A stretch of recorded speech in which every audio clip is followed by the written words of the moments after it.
कि बंगाल सबसे ज्यादा इंटरेस्टिंग होने जा रहा है क्योंकि यहां ममता दीदी को बड़ा झटका लग रहा है, जैसा हमारा एग्जिट पोल बता रहा है, क्योंकि बीजेपी यहां पर सबसे बड़ी पार्टी बनकर उभर रही है। आइए सीट वाइज आपको बताना शुरू करते हैं कि कौन सी सीट पर किस पार्टी का उम्मीदवार भारी पड़ रहा है। सबसे पहले बात कूच बिहार की, जहां निशित प्रामाणिक भारतीय जनता पार्टी के उम्मीदवार हैं और यह सीट बीजेपी के खाते में जा रही है, ऐसा हमारा एग्जिट पोल बता रहा है।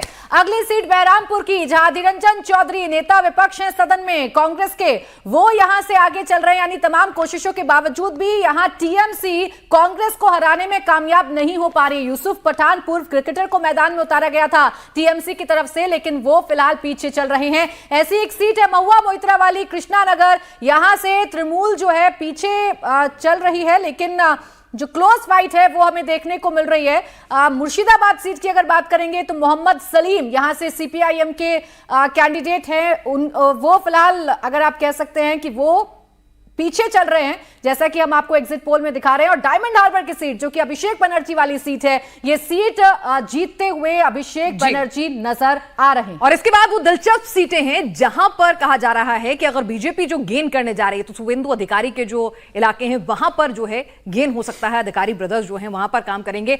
तमलुक की सीट है, अभिजीत गंगोपाध्याय बीजेपी के, वो आगे चल रहे हैं। तमलुक के बाद कांठी की सीट है, शुवेंदु अधिकारी हैं, शुवेंदु अधिकारी के भाई हैं, वो बीजेपी में आए हैं और उसके बाद वो यहां से आगे चल रहे हैं। उनके पिता लड़ा करते थे, उनका घर है वहां पर अधिकारी परिवार का, तो यहां पर निश्चित सी बात थी कि अगर कोई अधिकारी लड़ेगा तो वो आगे चलेगा। उसके अलावा हम अगली सीट की बात करें तो हुगली से लॉकेट चैटर्जी जो हैं वो अपनी सीट जो है अच्छे से निकालने में कामयाब हो रही हैं। अगर हम बात करें यहां पर भावेश, शुवेंदु अधिकारी वो फैक्टर हैं जिसकी वजह से अगर पश्चिम बंगाल में जितना भी गेन हो रहा है तो उसको मोदी फैक्टर के साथ साथ उस फैक्टर को भी काउंटर इन करना होगा हमें। देखिए, जो 4-5 सीटें हैं, जैसे कांठी हो गया, तमलुक हो गया, उसके बाद खुद मेदिनीपुर भी हो गया, उन सब सीटों, ये हुगली और इन सब सीटों पे देखेंगे तो जो शुवेंदु अधिकारी, क्योंकि वो टीएमसी के लिए, टीएमसी को बनाने में, पूरे ऑर्गेनाइजेशन को बनाने में उनका बहुत बड़ा योगदान था। जो नंदीग्राम सिंगूर की लड़ाई हुई थी उसमें उनका बहुत बड़ा योगदान था कि उन्होंने उस इशू को बड़े प्लेटफॉर्म पे बड़े अच्छे से मैनेज किया, जिसकी वजह से टीएमसी सत्ता में आ पाई थी। तो उन्हीं का योगदान था कि बीजेपी जो पिछले लोकसभा चुनाव में इन सब सीटों में बहुत कुछ नॉर्थ बंगाल में अच्छा परफॉर्म कर ली थी, इसके बाद इन सब एरिया में जो साउथ में बहुत अच्छा परफॉर्म नहीं की थी, तो शुवेंदु अधिकारी के आने के बाद बीजेपी के पास जो टीएमसी का कुछ जो एक बड़ा सा चेन बना रहता है उस पे एक अधिकार आया है।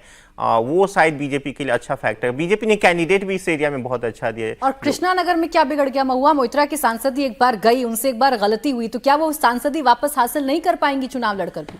देखिए, वो फैक्टर नहीं है कि उसके वजह से उनको वोट नहीं मिला। बीजेपी पिछली बार भी ये सीट बहुत कम फैक्टर से, कम सीट, मथुआ भी ये रोल निभाते हैं।